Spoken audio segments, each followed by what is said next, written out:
बोला. सत्यमेव जयते.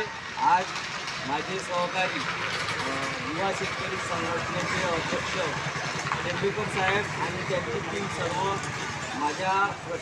माझी जी समस्या होती पानन रस्ता पतंजली सोयाबीन कंपनीने अडवलेला त्यांना माहिती पडल्यामुळे ते मला भेटायला आले आणि त्या समस्येचं ते निराकरण करण्यासाठी प्रयत्न करणार आहे आणि महसूल मंत्री आणि मुख्यमंत्र्यांना ते निवेदनसुद्धा देणार आहे, कलेक्टर ऑफिसलासुद्धा देणार आहे आणि मी वारंवार निवेदन दिलेलं आहे आणि ह्या प्रकरणाचं लवकरात न्याय मिळवण्यासाठी सगळी संघटना माझ्या पाठीशी आहे. मी त्यांचे आभार व्यक्त करतो, मी त्यांचे धन्यवाद करतो.